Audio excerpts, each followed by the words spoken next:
Arnold Rowland was here with his wife on Houston Street in the crowd waiting for the motorcade. A few minutes before it arrived, Rowland told the Warren Commission he noticed an elderly Negro man up in the window where you are now, where Oswald is supposed to have fired from. But he told the Commission, and a few days ago repeated his story for us here, of seeing a gunman lurking in another window entirely.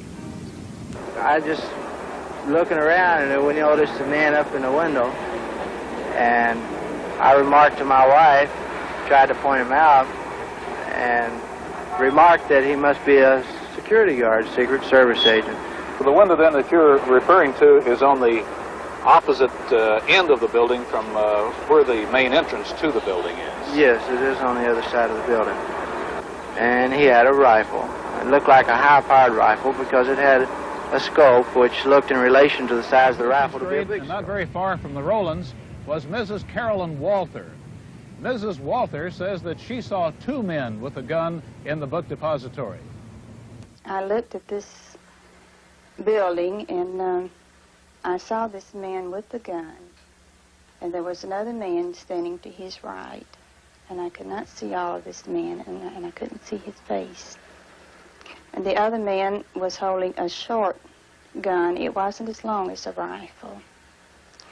And he was holding it pointed down, and he was kneeling in the window or sitting. His arms were on the window, and he was holding the gun in a downward position, and he was looking downward. About what floor would you say these two men were on that you saw in the window? The first statement that I made, I said the man was on the 4th or the 5th floor, and I still felt the same way. He was just about in a window that was just about even with the top of that tree. I thought the man had light hair or brown and was wearing a white shirt. But I explained to the FBI agents that I wasn't sure about that. That was just my impression.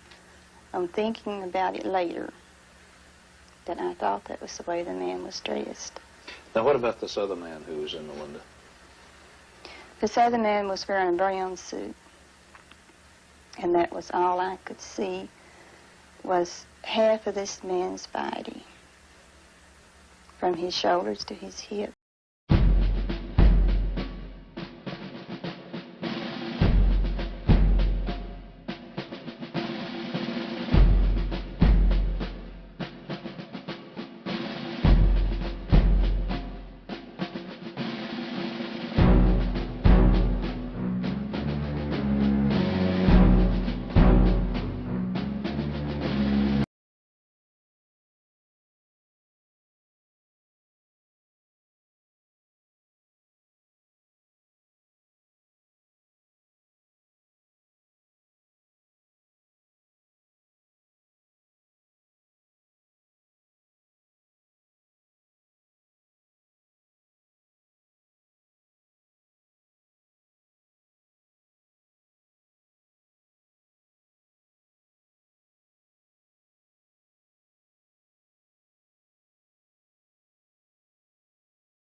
I heard those shots come off, and they seemed like they was high, and they were directly ahead of me.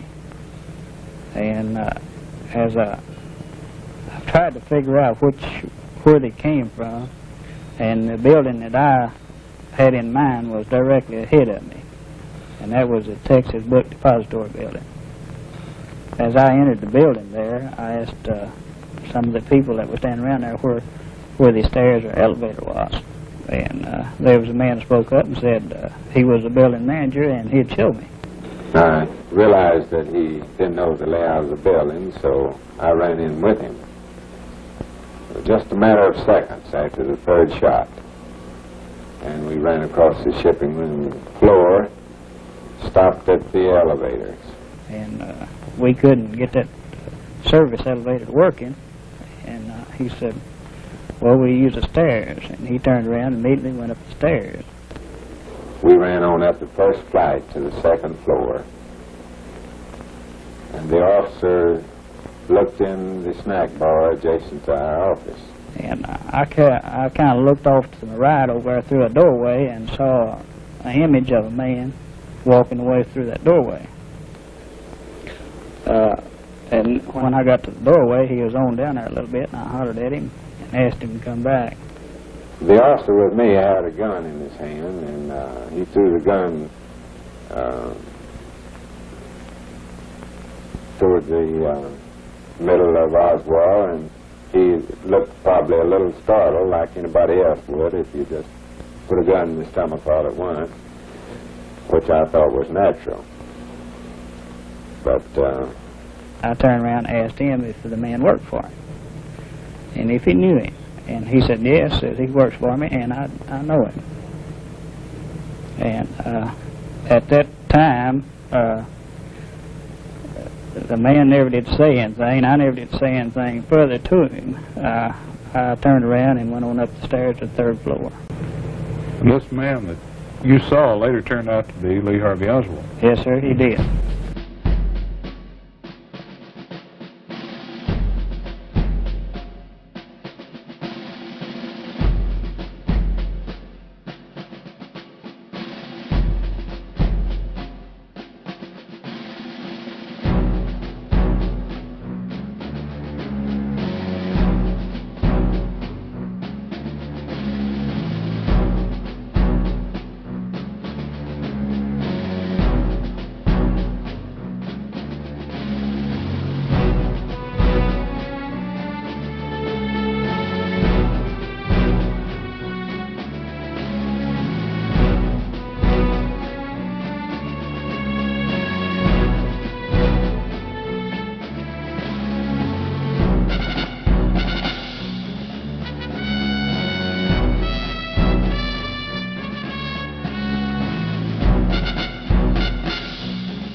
Well, he was standing about the middle way of the building on the 6th floor. What was he doing there? Well, he was just standing there looking with his orders in his hand. And what did you say to him? I said, say, fella, it's lunchtime. You going downstairs? And he said, no. He said, close the gates on the elevator when you get down.